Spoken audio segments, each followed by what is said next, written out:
camino del avión, de lucha con los camaradas de mi división.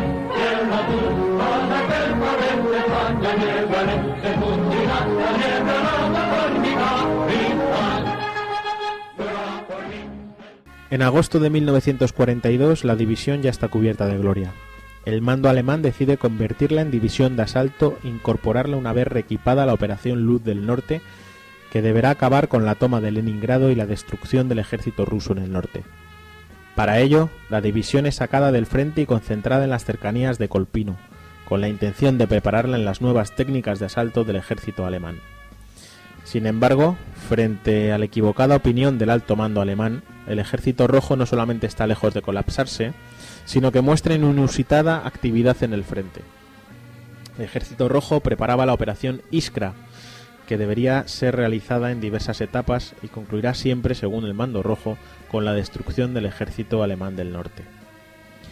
Tras duros ataques, el ejército alemán se halla en cuadros, por lo que la división azul es incorporada rápidamente al frente. Esta vez lo hará en el río Isora, a la altura de Colpino.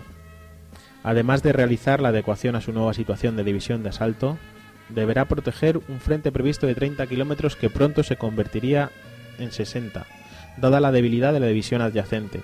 Además, la división azul queda al final instalada a caballo del Isora, lo que dificulta enormemente la cohesión de las filas españolas.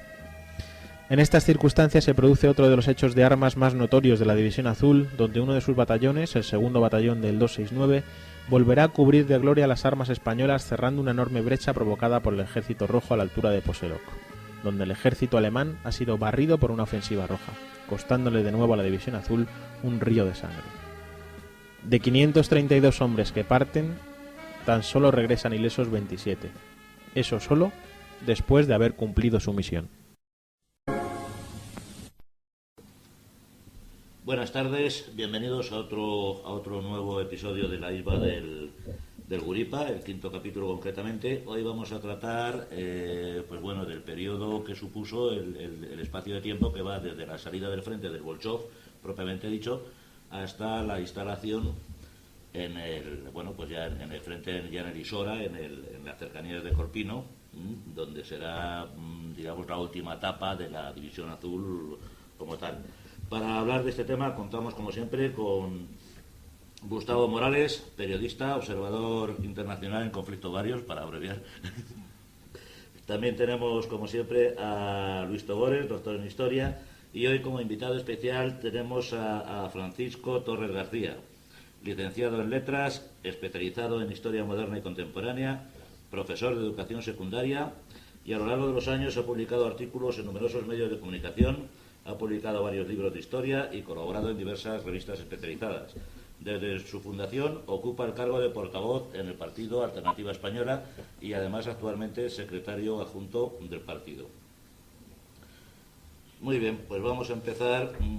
Antes que nada, hoy no está Carlos porque no podía estar con nosotros hoy.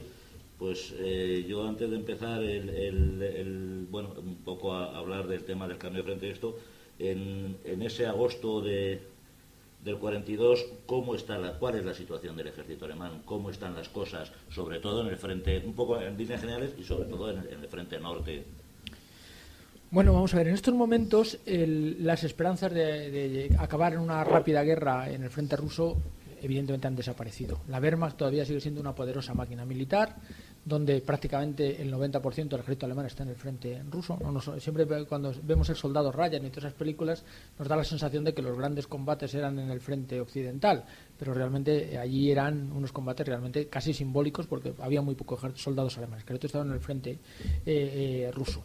Y Hitler se está replanteando la operación. Evidentemente ya no se puede entrar en Moscú y entonces Hitler se plantea dos operaciones. Una es acabar con Leningrado, porque es una zona... Sería acortar el frente, poder enlazar con los finlandeses y luego además sería acabar con la ciudad mítica de la Revolución Rusa. No nos olvidemos que el golpe de Estado que lleva Lenin al poder en el 17 se da en Leningrado, en San Petersburgo. Y en cierta forma, aparte del tejido industrial que tenía, pues también era una ciudad que tenía un importante peso político. La verdad es que el tejido industrial que tenía la ciudad era importante, quedaban algunas fábricas, pero muchas ya se habían desmontado o se habían sacado, pero seguía teniendo peso específico. Y sobre todo, Hitler en cierta forma lo que ha renunciado ya es a Moscú, y está planteando avanzar sobre la zona del Don. la zona del Don, que es lo que luego le llevará a todo el tema de Stalingrado, va a ser el inicio del avance, fundamentalmente por dos cosas. Es un terreno más fácil por climático para las unidades alemanas, pero también para las unidades aliadas que luchan con ellos, rumanos, italianos, etcétera.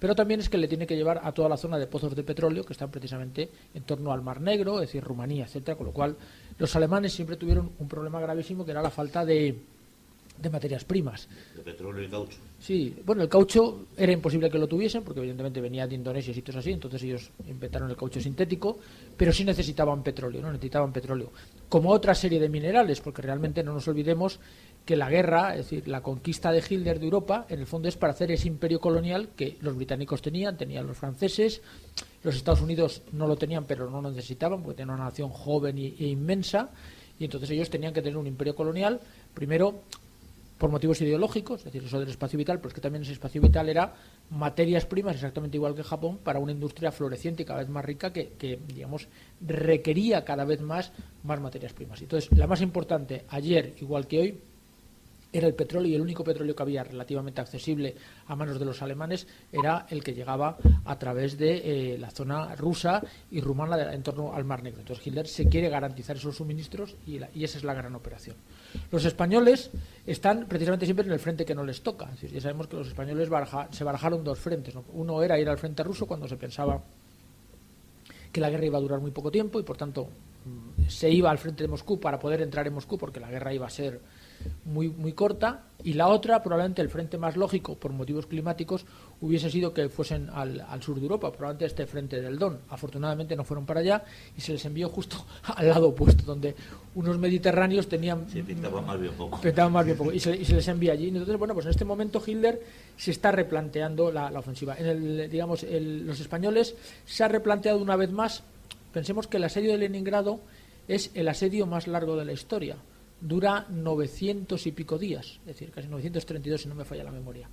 Bueno, por cierto, solo hay un asedio que es equiparable a él, que es el asedio de Madrid por los nacionales durante la Guerra Civil, que es prácticamente igual. Son dos que dura toda la guerra, es decir, los 3 años, es decir, son prácticamente parecidos, ¿no? Entonces, él se plantea a ver si de una vez logra cortar Stalingrado, es decir, ese pequeño pasillo que suministra y que permite unas veces, que es durante el invierno anterior, que ha sido prácticamente una franja de hielo al lago a través del agua, y ahora lo han ampliado los rusos, entonces bueno, a ver si logra cortar. Entonces ahí a los españoles se les va a reubicar, entonces se les va a sacar de sus posiciones en Novgorod y se les va a llevar a esas nuevas posiciones que son las que ahora vemos que les van a llevar a la batalla de Posilok.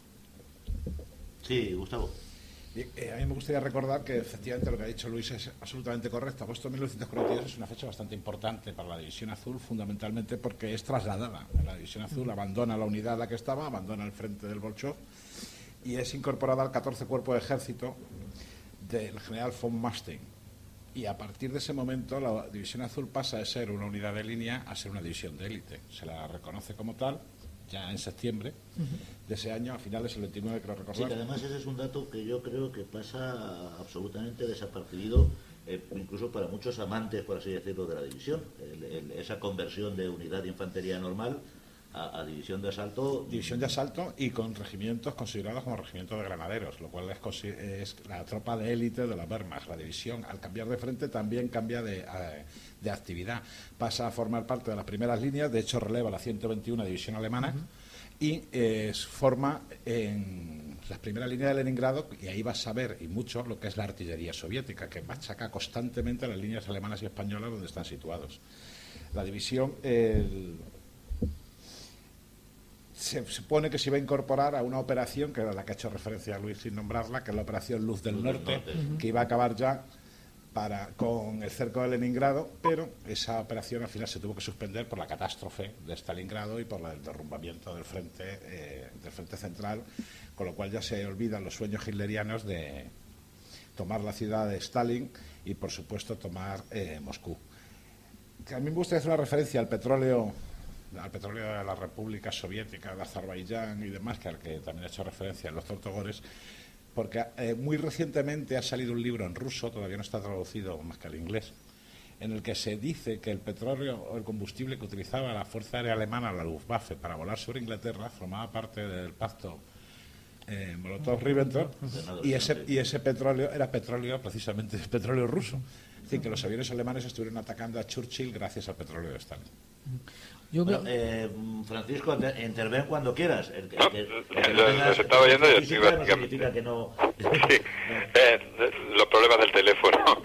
No, lo fundamental es eso, ¿no? El cambio de frente se produce en un momento, bueno, en que Alemania está todavía en las posibilidades de ganar la guerra. Es justo ese momento de cambio definitivo, ¿no? Han terminado las operaciones de primavera del 42 que se saldaron con, bueno, las victorias en Kiev, en Kharkov, en Trubut y Sebastopol, y el planteamiento de la nueva gran operación, que es una operación complicada, la que van a plantear en abril se empieza a gestar en abril del 42, y que es la que lleva a golpear en esos dos sitios que ha dicho antes el profesor Togores, es decir, en Stalingrado y en Leningrado, pero primero naturalmente el avance hacia Stalingrado y luego hacia Leningrado, ¿no? Y eso demanda... Manstein le manda unidades, y en ese momento la División Azul es una de las unidades más potentes que hay sobre el terreno. En esa época es cuando los alemanes reducen el número de sus efectivos para incrementar el número de divisiones. Es el momento en que tienen problemas porque los reemplazos que movilizan, que son los de 18 y 19 años, no tienen la cantidad de gente posible para abastecer al ejército alemán. Fíjate que cuando se planea el avance hacia Leningrado, el 50% de las unidades hacia Stalingrado, el 50% de las unidades son extranjeras, son italianas, húngaras o rumanas, no son alemanas. Y en esa situación la División Azul, que se acaba de recomponer, que está al máximo de sus efectivos, pues una división muy potente, y como Manstein lo que pretende es entrar con la infantería por el sector central y anegar, una vez que ha asegurado los flancos, anegar Leningrado, entrar en Leningrado, necesita una división de infantería potente, y por eso se decide, entre otras cosas, el traslado de la división, con tan mala suerte que naturalmente cuando llega la división se ha producido el primer contraataque ruso que desarbola los planes de Manstein. Luego Manstein es transferido al sur para intentar socorrer a las fuerzas de Paulus, y naturalmente se van a encontrar en medio de lo que será la ofensiva soviética que llevará a eso, la primera ofensiva soviética, no, para liberar Leningrado, que es la que llevará a los combates en Poseloy y en los altos de Sisibino. Sí, yo esto a mí, Sería la lo que solución. me choca un poco también es la mala suerte que tiene la división en lo que se refiere a los periodos de instrucción, que se supone que son el descanso del guerrero, ¿no? En principio en Grafenfurt estuvieron apenas un mes porque había prisas por acudir al frente. En este relevo se supone que se iban a aproximar, iban a quedar en la cercanía de Colpino, pero en segunda línea, lo cual no se produce así. O sea, inmediatamente por no, tienen que entrar en línea porque han atacado los rusos.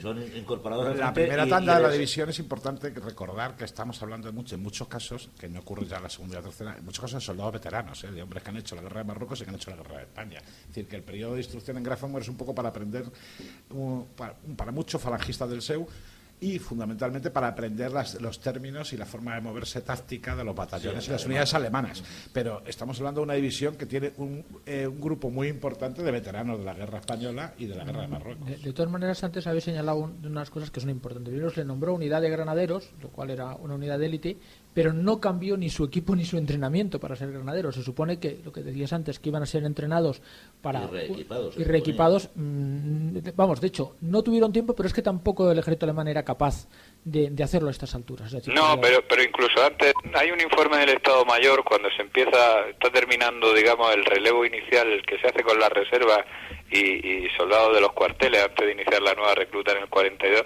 Hay un informe muy curioso en el cual, por ejemplo, ponen de relieve eso, que el ejército alemán no tiene capacidad para instruir a las unidades en ese momento, que básicamente en Hope, que era donde se iba a establecer ese campo de instrucción, en ese momento estoy hablando en marzo del 42, no tienen capacidad para instruir correctamente a una unidad. Esto es algo curioso, ¿no? Luego eso de alguna manera en España se intentaría solventar porque tanto en Logroño sí que yo he estado revisando algunas de las partes y ahí sí que había una parte de instrucción y luego también algo más en Hoppe, es decir, tendrían algo así como 2 meses de instrucción bastante discontinua los que llegaran a partir de mayo, abril del 42, no antes, pero es curioso señalar eso, no había eso. Y en cuanto a la instrucción de Grafenwöhr, es cierto que muchos eran excombatientes, pero claro, la guerra no era igual, y lo que es cierto es que los supuestos tácticos en Grafenwöhr que realizan pues son muy pobres, prácticamente quiero recordar que solamente hay uno.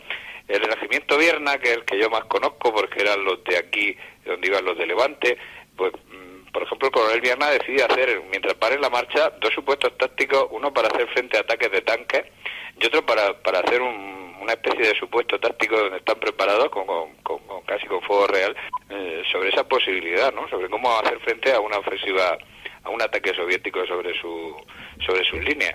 Y esto es curioso, es decir, que la instrucción era buena, tenían experiencia de combate individual, que sería quizás lo más típico en la guerra española, y de hecho era lo que los rusos más temían, ¿no? La capacidad de combate individual que tenían los españoles, pero en orden táctico, esto es algo que no se ha dicho mucho, la división no tenía una instrucción bastante preparada para eso. Luego, claro, en el Bolshoi entró una línea que luego estuvo mucho tiempo más o menos fija, y en Leningrado tampoco realmente, como no pasaron al asalto, sus movimientos eran reducidos. Pero yo creo que, en fin, la instrucción era bastante, en este sentido, era bastante deficitaria para lo que debía haber sido para una unidad, por mucho que fueran gente experimentada. Pero claro, la guerra de España tenía poco que ver con lo que era la guerra en la Unión Soviética. Bueno, yo creo que hay 2 cosas que habría que sería interesante tener en cuenta. La primera, ahora estoy leyendo una tesis de Ares, de Francisco Ares se llama, Sí. José Manuel Ares, sobre los obreros españoles en Alemania durante la Alemania nazi, ¿no? La verdad es que es bastante interesante, porque una de las cosas que demuestra es que en esta época ya, a mediados del 42, la situación económica de Alemania es que prácticamente Alemania está ya exhausta. Entonces, como te digo, comento solamente como uno de las notas que la gente, digamos, tenía la obligación de reciclar los zapatos civiles de sus maridos que estaban en el frente para dar calzado a la población. Es decir, si tú tenías a tu marido en el frente, tenías la obligación de entregar el calzado de tu marido usado para volverlo a reciclar y podérselo dar a otras personas. Por cierto, que comenta el documento que dice que las mujeres no solían entregarlos porque les servía para mercar y conseguir zapatos de mujer. Bueno, una nación que se ve obligado a reciclar los zapatos, digamos, de los hombres usados, quiere decir que ya en el año 42 ya ha llegado prácticamente, está tocando económicamente techo. Es decir, que eso es la holgura del Tercer Reich, de una nación rica. Bueno, es uno de los grandes mitos, ¿no? Como que la Wehrmacht era un ejército motorizado, ¿no? Era un ejército en mulo.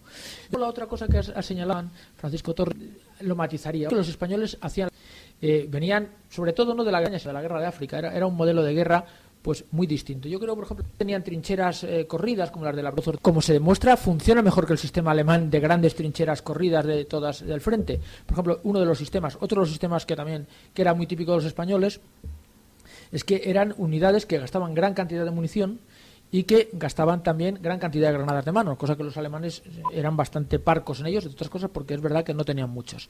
Pero sin embargo, por ejemplo, una cosa que siempre me ha llamado la atención, que el ejército alemán, por ejemplo, empezaba a disparar, a hacer fuego cuando el enemigo, digamos, estaba a una digamos, distancia de tiro razonable. Es decir, a partir de 300 metros las máquinas colectivas, las MGs, empezaban a disparar los morteros, y las unidades con los Mauser, que eran unos rifles de bastante distancia, el Kar-98, pues prácticamente a 300 metros empezaba a disparar. Los españoles no lo hacían así. Los españoles tenían una cosa que a los alemanes les sorprendía, que era el tiro retenido. Es decir, los españoles prácticamente aguantaban sin disparar, lo cual hacía falta bastante sangre fría, imaginándonos unas olas de rusos vociferantes que avanzan en masa, hasta que prácticamente los tenían a 50 metros. Y cuando los tenían a 50 metros, se daba la orden de fuego y era una descarga cerrada de toda la unidad y ya, digamos, fuego a discreción. Entonces, esto los alemanes no lo entendían, pero es que es verdad que era una manera distinta de concebir la guerra, no solamente por entrenamiento, sino porque los oficiales, que sí es cierto que los de toda la División Azul, desde el principio hasta el final, son oficiales muy veteranos, es decir, muy veteranos, que han hecho guerra de Marruecos, guerra civil, etcétera, tienen otra manera de hacer la guerra, y a pesar de que los manuales alemanes les digan unas cosas, ellos, como buenos castizos, siguen haciendo la guerra como ellos entienden que se tiene que hacer. Entonces, para cosas generales sí la hacen al estilo alemán, pero cuando se está en el frente y pegando tiros, se lucha a la española, y por cierto, con bastante mejor resultado que hacía el ejército alemán, evidentemente, o por lo menos en el caso de la División Azul. Y siempre me acuerdo de una anécdota que no voy a decir de quién es, pero un día un amigo mío le comentaba a un alemán, hablando de historia, que daba lecciones de cómo había que operar en el campo de batalla, y le dijo literalmente: mire usted, no se equivoque usted, señor, porque ustedes perdieron la guerra, pero los españoles ganaron la suya, y tal, lo cual es bastante sintomático. Claro, otra cosa que a mí me llama mucho la atención es que en principio esa nueva reestructuración del frente implicaba que la división española iba a tener que cubrir un frente de 30 kilómetros. La realidad es que pasó de los 30 kilómetros prometidos, pasó a hacer 60, y encima con el hándicap de que digamos que los sectores estaban separados perpendicularmente por un río, que era el río Isora, lo cual complicaba enormemente pues la cohesión y comunicación de las líneas propias. A todo esto hay que añadir además que en principio estaba previsto también lo que era el reentrenamiento, que yo sí tengo noticias de que algo se intentó, no a nivel división porque fue imposible, pero sí a pequeño, por lo menos los que se iban incorporando o allí donde se podía, sí se iban. Bueno, Hombre, pues, piensa, Manolo, que las divisiones alemanes tenían un grave problema, y es que teóricamente tenían, que antes se ha señalado, tenían unos efectivos teóricos, pero en la práctica mantenían las compañías, los batallones, pero en muchos casos un batallón era poco más que una compañía reforzada, y en muchos casos una compañía era una sección y media, con lo cual, claro, tú podías decir, aquí está el regimiento tal, pero es que el regimiento tal, que en el papel existía, pues yo que sé, en el caso que estamos tratando, que hay el 176 y el 366, que están a cada uno al lado de la división, pues en realidad a lo mejor no eran más que por los efectivos batallones, porque el resto de las unidades habían desaparecido o no estaban operativas. Mientras que la división azul es cierto que siempre fue la división, probablemente, seguramente, la más numerosa del ejército alemán, porque siempre tenía, es decir, cuando iban teniendo las bajas, España los iba reponiendo. Entonces siempre era una división de 18.000 hombres, que no había claro, bueno, además eso también responde un poco a que la división alemana siempre tenía por normativa y funcionamiento de ellos, tenía un 25% de la fuerza siempre en retaguardia, es decir, en Alemania o en su propia patria, y la española, pues ya, por así decirlo, ya la retaguardia la llevaba, ese 25% lo llevaba incorporado ya, ¿no? Pero también es importante el tema de los batallones de refuerzo a los que ha hecho referencia el doctor Togores. Es decir, los españoles siempre reponían sus bajas, es decir, todos los años llegaban tropas españolas que relevaban a las tropas divisionales y la división volvía a estar al completo, cosa que no ocurría con las divisiones de la Wehrmacht. Recordemos cuando en el búnker de Hitler comienza a mover divisiones y regimientos sobre el papel, en realidad lo que está hablando, lo supiera o no, era de secciones y en el mejor de los casos de batallones. Sí, la sabía. La división española de voluntarios probablemente sea efectivamente la división más completa durante toda la guerra que tuvo la Wehrmacht. Además, tengamos otra cosa en cuenta. Es decir, cuando llegó, las divisiones españolas eran de 4 regimientos.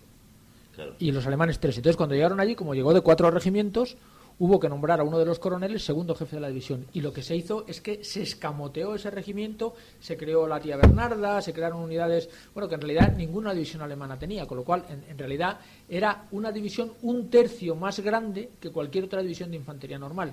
Y eso, a lo largo de la guerra, pues bueno, más o menos se mantuvo. Es decir, que era... Sí, que de los 3.000 o 4.000 que llegaron a Grafenborg, que teóricamente tenían que haberse devuelto a España... Se quedaron allí. No, se volvieron muy pocos. No creo que llegaran... Me cuenta que en el año 40, cuando marcha frente al Leningrado y hasta el final, prácticamente la división debió mantener casi siempre sobre 14.000 hombres en línea.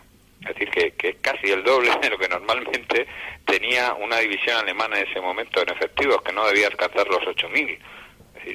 Sobre el papel, pero el problema es que la división española sí que los tenía.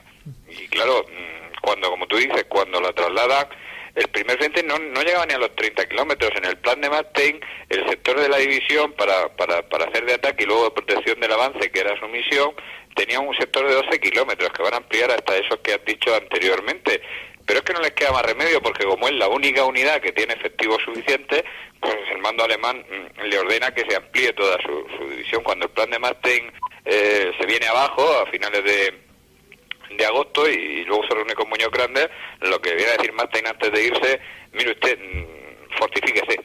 Le viene a decir fortifíquese, que la prueba de que no va a tener. Y es curioso, en ese momento Muñoz Grandes vuelve a hacer esas cosas que él solía hacer, es decir, a operar por su cuenta y riesgo, y traza una serie de operaciones, antes de volver a España, una serie de operaciones de castigo y seguridad en torno a la nueva línea española para asegurar todo el frente que tiene, sin consultar naturalmente con el mando alemán.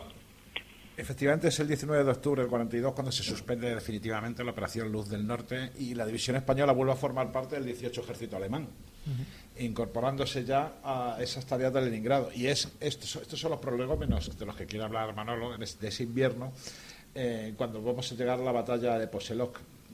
Claro, efectivamente, vamos un poco ahí. Hemos dejado ya más o menos claro que la división española es probablemente la que esté mejor nutrida de personal de toda la zona.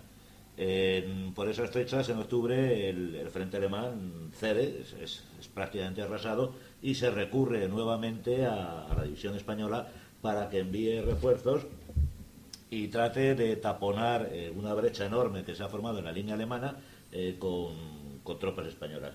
Eso es lo que quiero que nos diga ahora. Bien, esas tropas españolas fueron el segundo batallón del regimiento 269, fundamentalmente, que son los que les llevan el protagonismo, y para que hacer una idea a nuestros oyentes, diremos que de los 586 hombres que lo integraban, tuvieron 561 bajas, es decir, para hacernos una idea mucho más gráfica, llegaron en 20 camiones y se fueron en uno. Sí, mis datos son 532 y volvieron 27. Sí, aproximadamente eso es el 95% de las bajas. Efectivamente. Lo cual, además, pero a pesar de ese y del comportamiento de la unidad, pues se les denegó la medalla militar colectiva.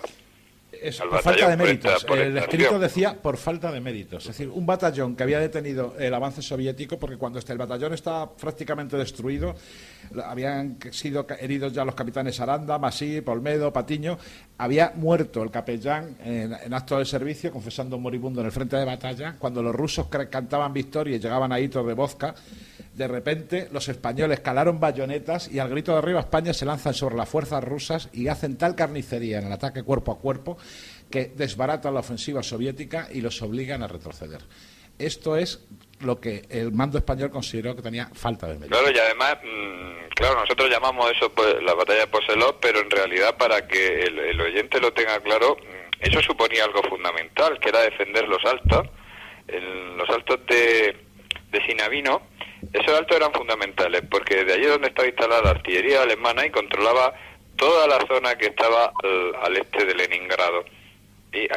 Y bueno, la batalla, es decir, la caída de esa zona hubiera suponido la caída de los altos y por lo tanto el lugar donde estaba emplazada, en una zona que era toda de bosque, pantano en ese momento que estaba helado, era la que podía permitir batir con artillería toda la zona y por lo tanto defenderla. El punto esencial era que no se tomaran esos altos y ahí delante es donde de alguna manera actúa en torno ahí es donde actúa el 269. O sea que, bueno, pues la falta de mérito eran un poco extraños. El periodista Pombo Angulo, en La Vanguardia Española del 10 de febrero, narra un poco la batalla y, si me permitís leerlo, lo leo. Dice: cerca de Leningrado está el pequeño pueblo de Poselok. Recordad bien este nombre, porque aquí lucharon, murieron y ganaron triunfo unos soldados morenos españoles. 3 regimientos alemanes cubren la línea que los rusos rompen una madrugada, formándose una bolsa. Los alemanes contraatacan y resisten esperando las prometidas reservas. Las primeras que llegan son las del batallón 2 segundo del 269 de la División Azul, mismo que se había cubierto de gloria en la defensa de Tepequerés y el paso del Bolchov. En el centro la compañía que manda el capitán Aranda, a la derecha la del capitán Masit y el resto del batallón que manda el capitán Patiño. Queda con los médicos el capellán y el capitán Olmedo en el puesto de mando unos 200 metros de la retaguardia. Reina la más fría temperatura que en el frente se había dado hasta ese momento, 32 grados bajo cero. Cerca un bosque que dificulta la visibilidad y enfrente la helada llanura rusa. Los rusos comenzaron a disparar sus piezas. Fueron heridos Aranda, capitán de la 7ª compañía, los tenientes Martín Castro y Larrinaga, el alférez Jesús Acero de la 8ª compañía y el pagador del batallón Juan Ramos Pereira. El campo de batalla era un infierno de fuego. Los disparos se cruzaban. En la oscuridad de la noche los rusos se arrastraban sobre la nieve. El ataque era espantoso. Codo con codo, en oleadas sucesivas, los rusos, borrachos de vodka, pretendían destrozar la resistencia de nuestros voluntarios, pero el ataque se rechazó. La compañía de Masit frenó los más duros embates. Habían caído ya el teniente Abrín, el alférez Casas, estaban cercados. Cayó ya el capitán Masip. El capellán del batallón muere también herido en el pecho al confesar un moribundo. Y así, cuando todo parecía el caos y la derrota, sucedió el milagro, el auténtico e inigualable milagro del soldado español. Repito, esto está publicado en La Vanguardia, que ya no se llama Española, por cierto. Y aquella tropa diezmada y herida empuña la bayoneta y, gritando arriba España, se lanza contra los rusos. Sangre, muerte, suspiros. Los comunistas no se atreven a sostener el choque y retroceden. Todavía, antes del relevo, se resisten nuevos contraataques rusos. Han tenido 4/5 partes de bajas, pero solo la alegría puede leerse en esos rostros cubiertos de sangres. Los alemanes gritaban a su paso con admiración exultante y los divisionarios sonreían. Impresionante. La batalla de Poseloc empieza el 12 de enero de 1943, cuando se produce la famosa operación Iskra, que es de los rusos, que es paralela a los combates que estamos en Stalingrado, es decir, que son prácticamente gemelos. Es decir, los españoles entran en fuego el día 16 y están resistiendo hasta el 22. Y la anécdota que ha contado, vamos, la escena que ha contado Gustavo del ataque a la bayoneta se produce el 23. Es decir, que están 16, 17, 18, 19, 20, 21, 22, 23, 8 días combatiendo sin parar. Es decir, y el último día, ya prácticamente diezmados, es cuando lanzan ese ataque. Entonces es una cosa, digamos, bastante especial. Respecto a lo de la medalla militar colectiva, es cierto que el reglamento español es extraordinariamente, digamos, duro y parco, tanto con la laureada como con la medalla militar, ¿no? Y cuando uno ve los expedientes, pues la verdad es que uno se queda asombrado que para conseguir una medalla militar en España, vamos, yo todavía, ahora ya no se ven prácticamente, yo todavía me acuerdo, yo soy hijo de militar, y cuando veía un medalla hoy día con ser socialista te vale. No, ni siquiera eso, porque ya no hay. Es decir, cuando veía un medalla militar a un lado por la calle, yo como buen hijo militar sabía lo que significaba y me paraba con admiración para verlo, porque eran, vamos, contados con los dedos. De hecho, por ejemplo, héroes con garantía, además. Con garantía y certificados.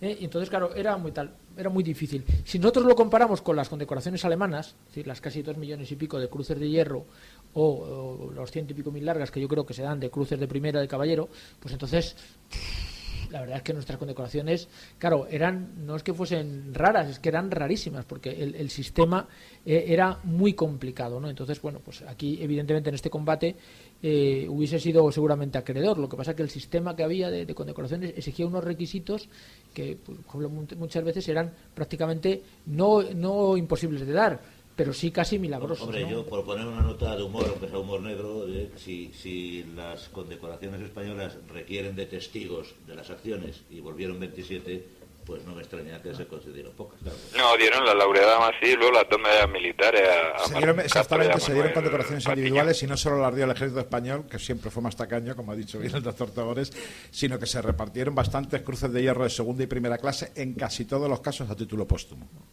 Yo me venía ahora a la cabeza cuando Muñoz Grandes le proponen para la laureada. Es decir, él le propone la laureada cuando está siendo muy joven, siendo capitán, manda la Jarca de Muñoz Grandes. Él manda la primera unidad. Siempre se ha dicho que lo primero que desembarca en Alhucemas es la bandera de Franco. No, mentira. La primera unidad, solo de Muñoz Grande, que es la Jarca de Muñoz Grande. Entonces, él es herido en combate durante el ciclo de casi 3 semanas de combates que sigue al desembarco en Alhucemas.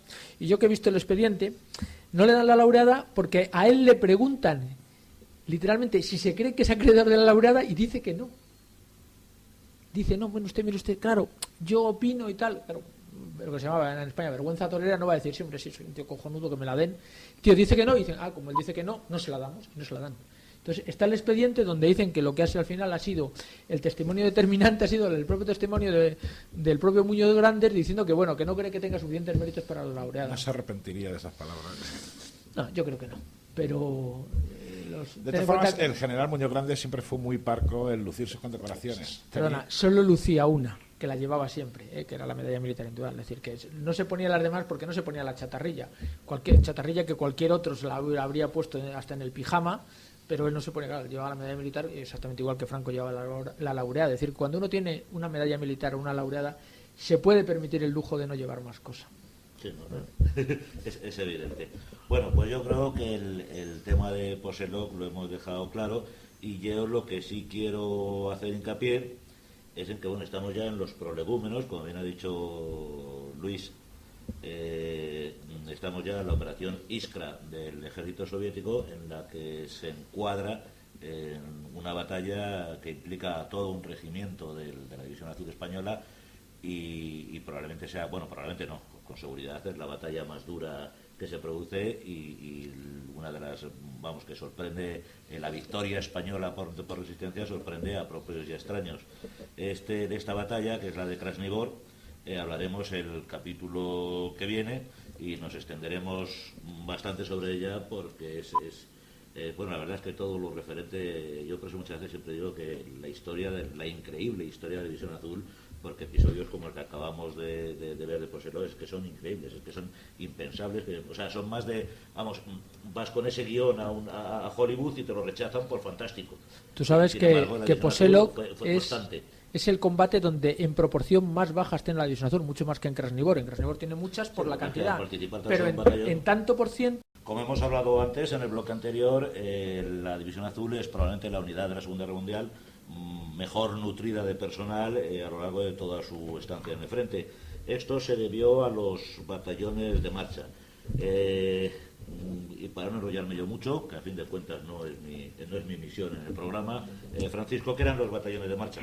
Bueno, los batallones de marcha, cuando en enero se decide qué hacemos con la División Azul, es decir, está en una situación complicada, es el propio Franco quien analiza la situación de la división y se tiene una división, una de dos, o se la deja a extinguir o se la saca de allí, que era lo que se quería hacer, pero naturalmente el mando alemán no dejó hacerlo, entre otras cosas porque no tenía con qué sustituirla, o naturalmente hay que de alguna manera relevarla y cambiarla, aunque al principio todos sabemos que quienes firmaron el compromiso era por todo el tiempo que duraba la campaña, ¿no? Esto no se había previsto, solo se previó en el mes de julio, una vez que ya había salido, la constitución de una serie de depósitos con los voluntarios sobrantes para cubrir pues las contingencias del personal que volviera, que fuera y demás, que es una cosa que funcionó sin que prácticamente se haya prestado mucha atención hasta diciembre. Pero después se llega a la intención de que, en primer lugar, hay que, como no se puede retirar la división, hay que volver a recomponerla porque ha perdido muchos hombres en el bolso. Y después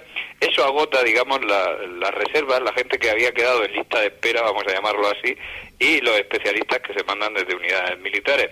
Y eso obliga a hacer una nueva recluta. Este trasiego, que se va a hacer por unidades, normalmente sobre 1.000 hombres, entre 800 y 1.000 hombres, es lo que no conocemos como los batallones de marcha. Son los batallones que van al frente ruso y que a la vez luego otros batallones vuelven a España, que se llaman batallones de relevo, fundamentalmente a partir de mayo. Y digamos que hay, en total son 27 expediciones, con algunas luego que van sueltas, con pocos hombres, las que van a ir a relevar a la División Azul. En total son unos 24.000 hombres, serán los que se incorporen, pero hay que distinguir, ¿no? Hay que distinguir los 8 primeros batallones, aproximadamente hasta el mes de mayo, de abril-mayo del 42, que son, insisto, no son de reclutas, son de los que habían quedado en las jefaturas de milicia apuntados y que salen de los cuarteles militares. Y a partir de ahí es cuando se abre la nueva recluta, en el año 42, en torno a mayo, y a partir de ahí el resto de los batallones son producto de esa nueva recluta, ¿no? Esa viene a ser la organización. Al principio iban a los cuarteles en San Sebastián y más, pero luego ya cuando estaba organizado fueron en Logroño y en Calatayud, donde se concentraban. Ya no era la recluta anterior, que era por provincias, sino que era una cosa como pequeños goteos que iban concentrándose y se iban mandando conforme se iban completando esos batallones, ¿no?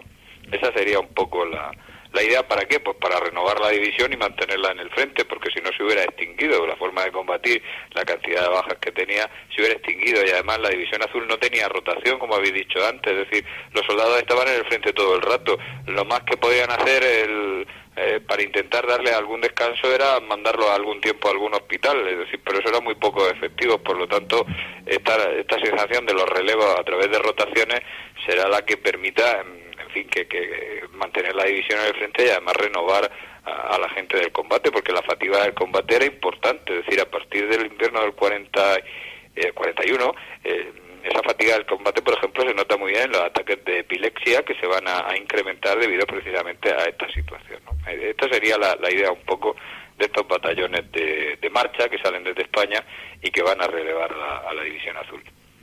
Entonces estos batallones entiendo que se hacían a través de depósitos en los dos sitios que has dicho. Sí, se iban reuniendo, era un goteo, es decir, si uno revisa, yo me he molestado en revisarlo, los listados de los batallones, pues se da cuenta de que, bueno, el grado del lugar de donde venían de España, tanto de jefaturas de milicia como de unidades militares, es muy variado. Es decir, es imposible con eso, por lo menos a partir del 9º batallón, que viene muy bien especificado, pensar que ahí hay una recluta a la fuerza, media compañía forman un cuartel a Rusia. No, porque solamente te aparecen 3, 4, 2 de un mismo regimiento. Es decir, no hay ese tipo, y luego los de jefaturas de milicia igual. Bueno, Hasta que no se componía ese batallón, esos 800, 1000 hombres, no salía hacia Alemania. Ya, pero Francisco, mi pregunta se refería un poco, me imagino que en esos depósitos se entrenarían, por lo menos harían un entrenamiento. Sí, básico. yo tengo un par de memorias privadas, no editadas, y revisándolas, pues cuenta un poco cuál era el entrenamiento fundamentalmente en Logroño. Es decir, cuál era el entrenamiento que tenían, ejercicios de tiro, orden cerrado y supuestos tácticos. O sea, que en España se les va a dar una cierta formación, porque ahí sí que en fin, o luego en Alemania. Luego en Alemania, y también, de hecho, hay un reportaje en la revista ASPA, que tenía edición española, la versión alemana. Hay un reportaje de unas maniobras de entrenamiento con fuego real, con fotografías creo que del verano del 42, me parece, o así, el reportaje de uno de estos batallones que está practicando los entrenamientos. Es importante recordar dos cosas. Fundamentalmente que la Falange poco a poco va agotando sus voluntarios, porque la mayor parte de ellos ya están en Rusia. La Falange, que es la principal muñidora de los primeros reemplazos divisionarios. ¿Falange Vieja Guardia o Falange General? La Falange General. Ha hecho referencia Francisco Torres a las jefaturas de milicias, que eran las responsables. De hecho, mi tío Julián, el papel con el que parte de la jefatura de milicias de Toledo. O sea, no se le da si procedía del SEU, que era su caso, o que procedía de otro organismo. Son las jefaturas de milicias las que encuadran a la gente. Sí, pero hay una cosa curiosa, yo que me he entretenido, porque ya sabes que esto tiene mucha polémica y, en fin, las cosas que se dicen. Es curioso, pero si descuentas oficiales y sargentos, a partir del batallón 18 aproximadamente, es decir, en los 9, el porcentaje entre provenientes de jefaturas de milicia, otra cosa es el grado de falangismo que tuvieran, ¿no? Hay un dato fundamental que me ha apuntado por lo bajo. De unidades militares, anda así, incluso en muchos de ellos están en un 60-40 favorable a las jefaturas de milicia. O sea que la recluta, que otra desconocida, sobre todo a partir de mediados de finales del 42, es bastante importante en las jefaturas de milicia. Lo que pasa es que, bueno, era una recluta que se hacía sin publicidad ninguna. Yo tengo una instrucción de aquí de Murcia en el cual se prohíbe taxativamente que se haga publicidad de ese tipo de la recluta a las jefaturas de milicia. O sea, se les dice que tienen que hacerla, boca a boca, y ya está. Solamente se publica un anuncio en un periódico o una esquinita. Es decir, una cosa sorprendente, es decir, que se mantenga sin campaña de propaganda esa especie de recluta civil, porque la militar, la propaganda era interna, pero en el caso de la Falange la van a mantener, pues ya digo, no hay publicidad, porque hay orden taxativa de que no haya publicidad. Lo que quería destacar en el caso de la Falange es que, lo que me ha soplado por lo bajo el doctor Togores, fuera de micrófono que se dice, es que lógicamente la mayor parte de los miembros de la vieja guardia habían muerto. Sí. Habían muerto en la Guerra Civil Española, o las cárceles rojas. Y los que quedaban habían ido ya en el primer envío. Es decir, los falangistas que se van incorporando son falangistas de nueva hornada, son ya militantes de FET y de las HONS, lo cual no les desmerece, pero es un dato a considerar y a tener en cuenta. No son falangistas de la primera hora. No, en lo que había un alto porcentaje, yo que estoy haciendo un estudio expediente a expediente de la recluta en Murcia, había un porcentaje muy alto de miembros del Frente de Juventudes, pero muy alto. Es decir, yo te puedo decir que probablemente como la mitad de los que se apuntan en las jefaturas de milicia a partir de que se abre la nueva recluta proceden del Frente de Juventudes. Por la formación que recibían en el Frente de Juventudes, evidentemente. O sea, el resto de la sociedad española ya no estaba imbuida de ese ardor guerrero que vimos en el verano del 41. Bueno, yo me gustaría señalar una cosa que es que hoy día puede sorprender sobre todo a los oyentes más jóvenes. Vamos a ver, durante una época muy grande, sobre todo yo que ya soy ya mayorcito, pues uno de los ideales de la juventud era ser soldado. Ser soldado era una de las grandes aventuras de la vida. Y además, pues ser soldado se veía como una aventura, no como una desgracia. Sí, probablemente uno veía que era una desgracia cuando iba al servicio militar y te tocaba a cocina o te tocaba ser a lo mejor el asistente de un coronel. Pero realmente eso se veía como una aventura. Entonces, los jóvenes de aquella época tenían dos referentes culturales que yo creo que son importantes. Uno, la Guerra Civil Española, que no la habían vivido, y que, no nos engañemos, Hoy día todo el mundo lo cuenta como la gran desgracia, pero yo a toda la gente que he entrevistado que participó en la Guerra Civil Española, al final, probablemente porque la mente del ser humano borra lo malo y se acuerda de lo bueno, lo recuerda como la gran aventura de su vida. Entonces, claro, cuando los padres o los abuelos, sobre todo los del bando victorioso, lógicamente, contaban las victorias que habían tenido, pues evidentemente los jóvenes querían emular esas aventuras. Pero luego no nos engañemos a otra cosa, otro tema muy importante, es decir, hoy día el cine hoy ahora mismo no sé muy bien los héroes que tendrá, porque tampoco lo sigo mucho, pero en mi época, cuando se veían esas películas, y me estoy acordando concretamente de Boyes, la famosa película de Gary Cooper, el héroe era ser soldado, irse a la Legión extranjera francesa, donde vivirás una vida de aventuras, etcétera. Entonces, esa juventud veía, los del Frente Juventud, etcétera, aparte de la ideología nacional sindicalista que tenían, evidentemente esa era la gran aventura de una generación.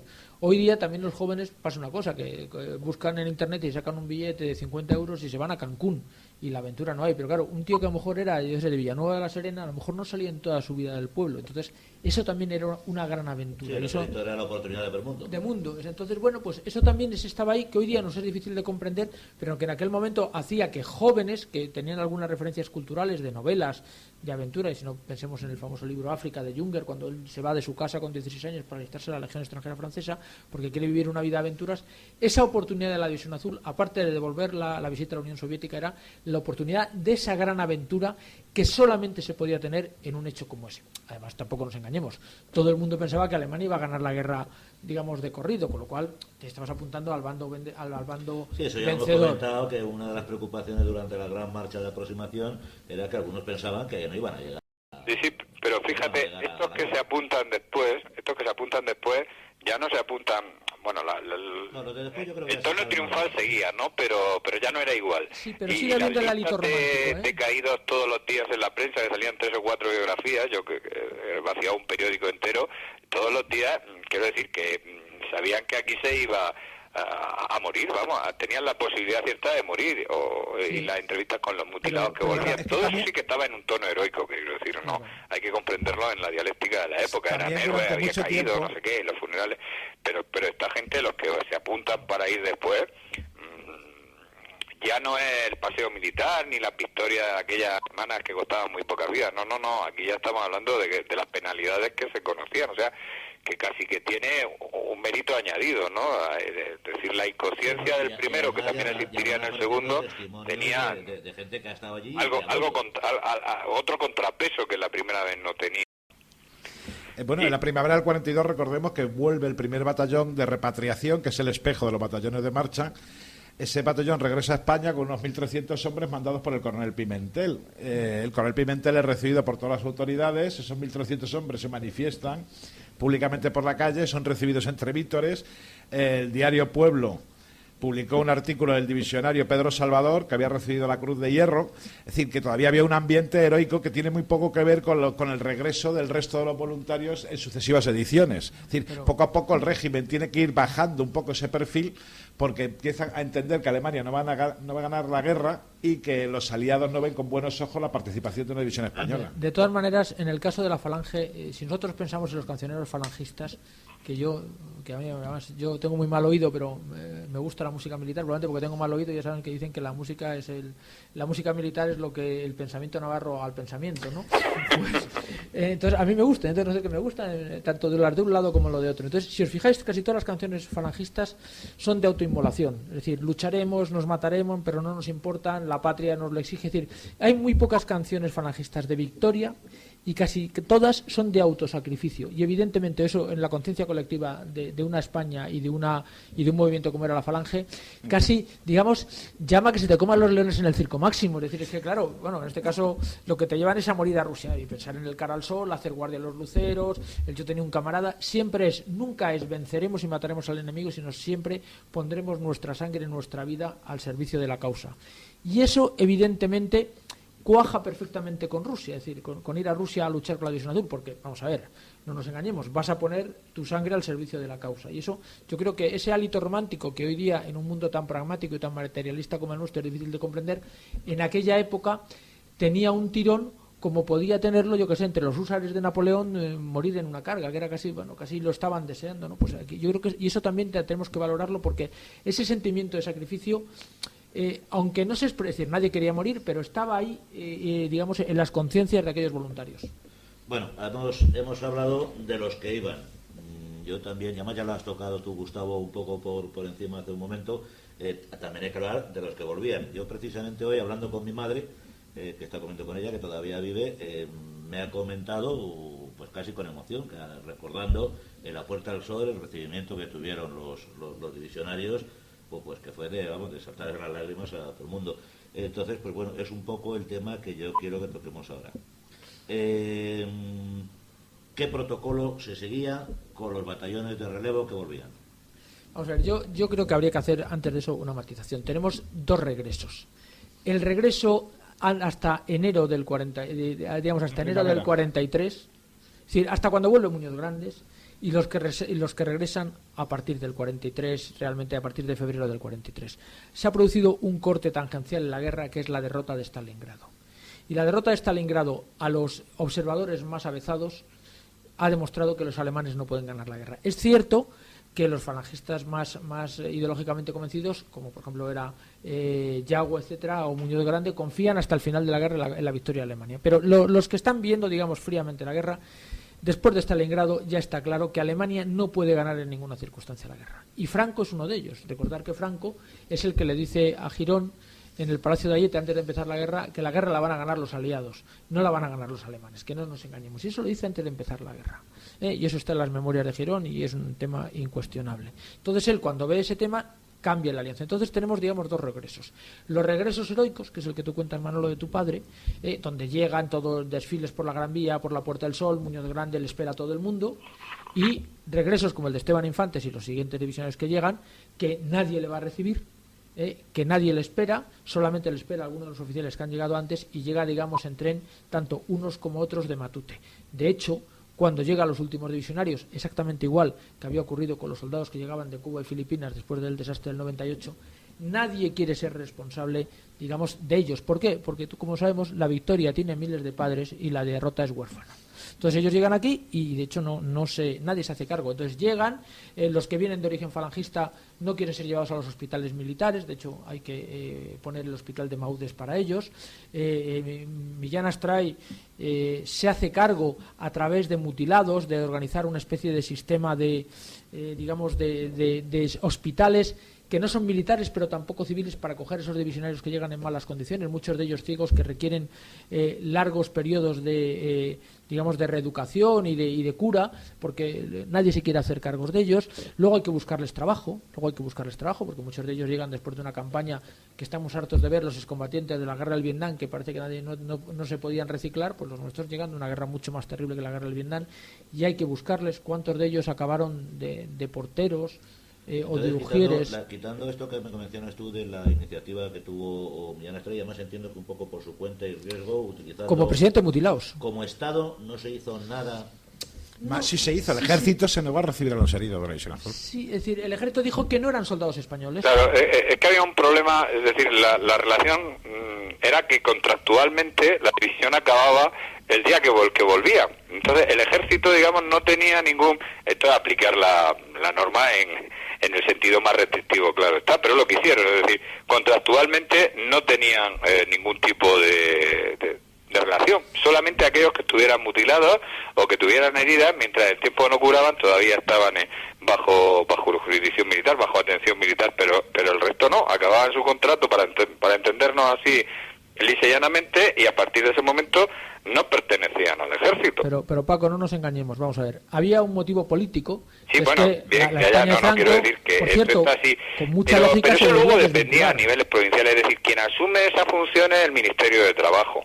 Es decir, el Ministerio de Trabajo, José Antonio Girón da unas instrucciones particulares a partir del 43, y luego todo eso además pasa a las delegaciones nacionales, a la delegación de combatientes. Es decir, hay una circular en la cual eso se pasa, todo pasa del ejército, de la esfera militar, a la delegación de combatientes y a lo que se llaman los servicios de recolocación de trabajo para excombatientes. Es decir, todo eso pasa ahí.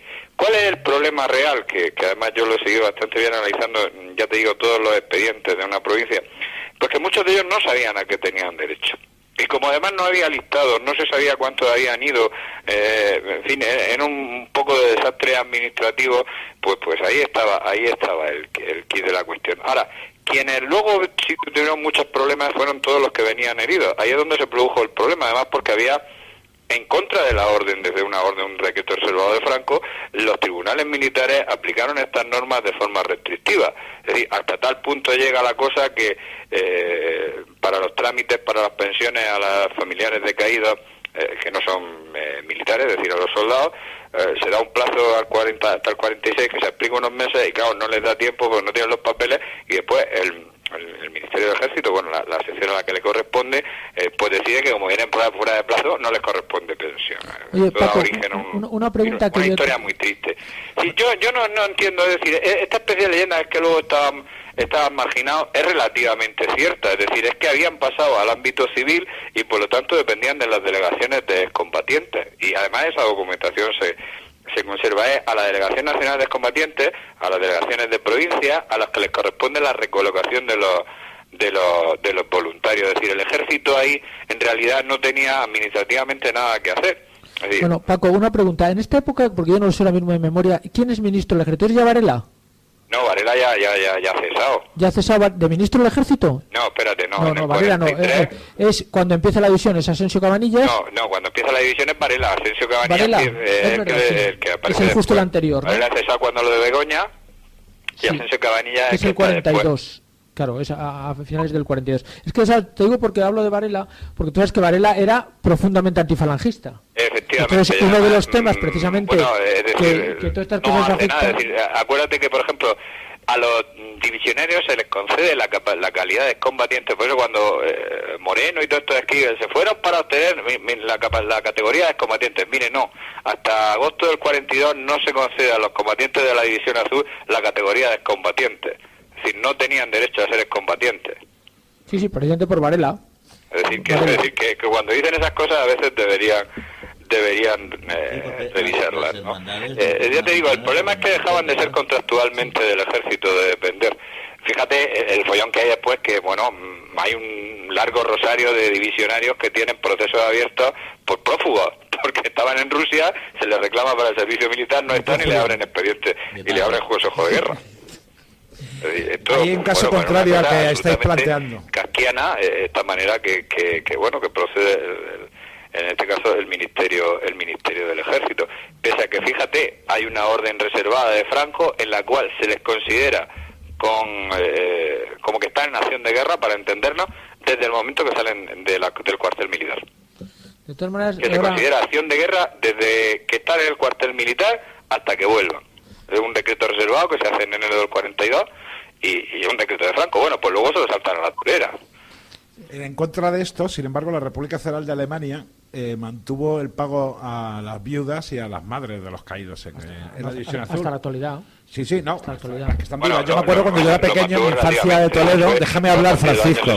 Después de una larguísima gestión. Bueno, no te creas que tan larga. Doña Elisa era una señora muy mayor que no vivía de nada, no tenía ningún tipo de dinero. Vivía en el último piso de la casa de mis tías. Cuando Alemania sufre el colapso, y las pensiones alemanas se recuperan en los años 60, merced a un acuerdo que hay, que por cierto los socialistas votaron en contra. Fue una larga discusión parlamentaria en el Parlamento alemán sobre si tenían derecho o no tenían derecho. Claro, tenían derecho porque habían sido soldados alemanes, pero esto motivó, y fue en los años 60 cuando esto se solucionó, es decir, cuando Alemania empezó a pagar otra vez las pensiones.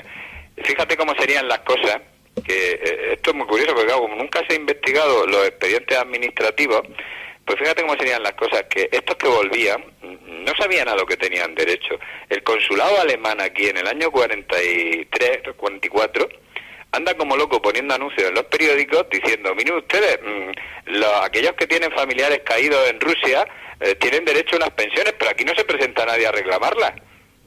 Fíjate cómo sería la cosa. Es decir, mucha gente de estos divisionarios, a costa de lo que han dicho, no sabían a qué tenían derecho. Sí, Gustavo, tú querías hacer un inciso, ¿verdad? No, yo perdía. Estaba seguro. Bueno, No, yo una maldad. Era hace 20 minutos. Yo diría una maldad. Es decir, me estaba acordando ahora cuando oía a Francisco hablar el tema de cuando don Juan de Borbón quiso venir a la Guerra Civil Española y entró por la frontera y se unió a la columna García Escámez, ¿no? Para combatir, y entonces Con la foto que sale en el libro El Rey de los Rojos. Exacto, que con mono azul y boina roja, ¿no? Y entonces lo devolvieron a la frontera diciendo que bueno, que es que él no podía combatir, primero porque lo podía matar y segundo porque tenía que ser el rey de todos los españoles y que evidentemente para la Nueva España no podía combatir en un mando y en otro. Bueno, a mí me llama la atención que con los intereses que tenía en haber sustituido a Franco cuando él envía a sus agentes a Alemania para hablar con Hitler y proponerle que desplace a Franco y que a cambio de nombrarle a él rey de España, rey nazi de España, un rey Quisling, entraría España en la guerra, y cuando Hitler le dice que no, la verdad es que hubiese sido da para una buena novela de ficción que don Juan de Borbón se hubiese alistado a la División Azul y hubiese luchado en Rusia. Hubiese sido... Bueno, tengo entendido que algo así durante la Guerra Civil hizo, ¿verdad? Que se lo intentó. Y lo sacaron del Sí, frente pues te digo. porque según decían estaba destinado a más altos designios. Bueno, pero se alistó con mucha propaganda, ¿eh? Sí, Podía haber alistado el fotos, secreto con como los fotos. príncipes carlistas. Pero no me fueron a diréis que no hubiese combatir, sido atractivo. Pero él no, él lo hizo con propaganda y luces. O sea, cuando Vega en la Tapia se inventa todo aquel follón y submonárquico, es para que se sepa que va con operación propagandística. Lo llevan de paseo por allí. Sabían que al final no lo iban a dejar combatir. Si alguien quiere combatir, se va, se alista como soldado sin nombre. Tampoco vamos a ver, estamos en una época en la cual no es como ahora, todo el mundo no lo conocía por la calle en aquella época, vamos, no lo conocía nadie. Es decir, que se hubiera listado de soldado raso con nombre supuesto y no hubiera tenido ningún problema en dar su sangre por Dios y por España. Bueno, pero estamos con la división. Yo quería hacer un inciso con algo referente que has hablado antes, Francisco. Es, por ejemplo, en el caso de mi padre, que sí que lo conozco, él tuvo derecho a 2 pensiones, una por el ejército español y otra por el ejército alemán. La del ejército alemán se negó a cobrarla porque dijo que él no había ido a defender a Alemania ni nada por Alemania, sino a luchar contra el comunismo. Y sin embargo la española, me he enterado hoy precisamente de que la reclamó. Algo le debió de pasar que le cabreó bastante y dijo, bueno, pues que me paguen. Sí, yo conozco casos de gente que con mutilación no reclamó la pensión de... Bueno, mutilaciones pequeñas, no era algo que le impidiera. No pidió nunca la esta de mutilado. No, ellos se reintegraron a su vida y... Hablo de pensión concedida y no reclamada. Fíjate, son cosas curiosas. Algunas medallas que van pensionadas. Son pensionadas directamente, o sea que no tienes que reclamar nada. Bueno, pues con esto llegamos al final del programa. Muchísimas gracias a todos por vuestra asistencia y colaboración, y vamos a dar paso a nuestro toque de despedida, que es el toque de los caídos. Muy bien, venga, hasta el próximo programa.